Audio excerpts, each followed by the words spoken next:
አይገመቴውና የዓለምን ፖለቲካና ኢኮኖሚ ሲያሻቸው በአፍጢማቸው እየተከሉ የሚያቀኑት ዶናልድ ትራምፕ በስልጣን ታሪካቸው ለሁለተኛ ጊዜ የአሜሪካ መንግስት እንዲዘጋ ምክንያት ሆነዋል የሚሉን ዋሽንግተን ፖስትና ዎል ስትሪት ጆርናል ናቸው።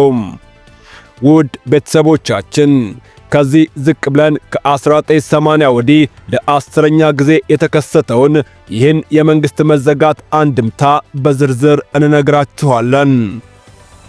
የአሜሪካ መንግስት መዘጋት የሚከሰተው የአዲሱ የበጀት ዓመት ሳይገባ ሁለቱም ምክር ቤቶች በፕሬዝዳንቱ በቀረበላቸው የበጀት ረቂቅ ላይ ተስማምተው ማጽደቅ ሳይችሉ ሲቀሩ ነው።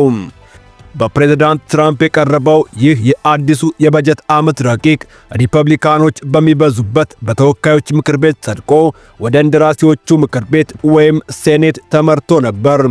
ይህንኑ ረቂቅ ለማጽደቅ የሚያስፈልገው ድምፅ 60 ነው።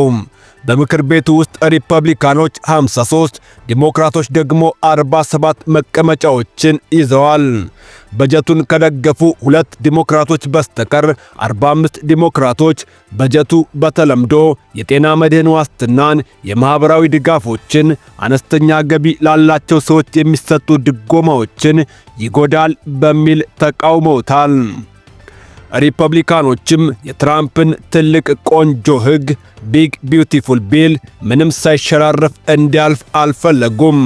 እንግዲህ በዚህ መነሾ 55 የድጋፍ ድምፅ ብቻ ያገኘው ረቂቅ በጀቱ ሕግ ሳይሆን ቀረም።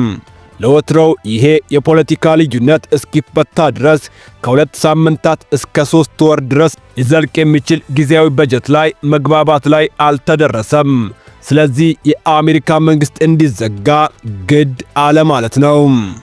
እንግዲህ መንግስት በመዘጋቱ 803,000 የፌዴራል ሰራተኞች በጀት እስኪለቀቅ ድረስ ምንም ደሞዝ ሳይከፈላቸው ሥራ አቁመው እቤታቸው እንዲቆዩ የተደረጉ ሲሆን ሌሎች 700,000 ሰራተኞች ደግሞ ሳይከፈላቸው ሥራቸውን እንዲቀጥሉ ታዘዋል።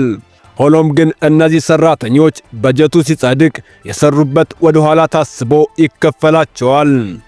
በነገራችን ላይ የአሜሪካ መንግስት በሕግ አውጪዎችና በፓርቲዎች ፖለቲካ እሰጥ አገባ ሳቢያ መዘጋቱ አዲስ አይደለም። ከ1980 ወዲህ 10 የሚሆኑ የመንግስት መዘጋቶች ተከስተዋል።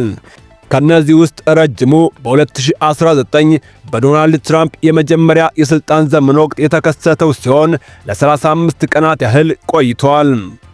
ታዲያ የሚሊተሪና የብሔራዊ ደህንነት ሰራተኞች፣ ሕግ አስከባሪ አባላት፣ የአየር በረራ ደህንነት ተቆጣጣሪዎች፣ የአደጋ ምላሽ ሰጪዎች፣ ፌዴራል ሚሊተሪ ሆስፒታል፣ የሕክምና ባለሙያዎች፣ ድንበር ጠባቂዎች፣ የመንገድ ደህንነት ባልደረቦችና በአጠቃላይ በፌዴራል መንግስት ውስጥ አስፈላጊ ተብለው የተመደቡ ሰራተኞች ስራቸውን ባያቆሙም የፓስፖርት እድሳት፣ የቪዛ መስጠት፣ የግብር አገልግሎቶች፣ የንግድ ፍቃድና ብድሮች ሁሉ በሚገባው ፍጥነት መተግበር አይችሉም። የፌዴራል መንግስት ሰራተኞች ቤተሰቦች የዕለት ተዕለት ሕይወታቸው ከባድ ይሆናል። ሕጉ ጸድቆ ደሞዝ ማግኘት እስኪቀጥል ድረስ የዕለት አስቤዛ፣ የቤት ኪራይም ሆነ ሌሎች ወጪዎችን መሸፈን ሊከብዳቸው ይችላል። ሱቆች፣ ሬስቶራንቶች፣ የቱሪስት መስህቦች፣ ቤተመዘክሮችና ሌሎች ተቋማት ከወትሮው በተለየ ገቢያቸው ያሽቆለቁላል። የመንግስት መዘጋት ከቀናት አልፎ ሳምንታትን ካስቆጠረ ደግሞ የግብይት ኢኮኖሚው ላይ ጫና መፍጠሩ አይቀርም። በሚገርም ሁኔታ በመንግስት መዘጋት ሳቢያ የመንግስት ሰራተኞች ደሞዝ ቢቋረጥም የችግሩ ፈጣሪ የሆኑት የሁለቱም ምክር ቤት አባላት ግን ደሞዛቸው አይቋረጥም። ቸር ያሰማን፣ ቸር እንቆይ።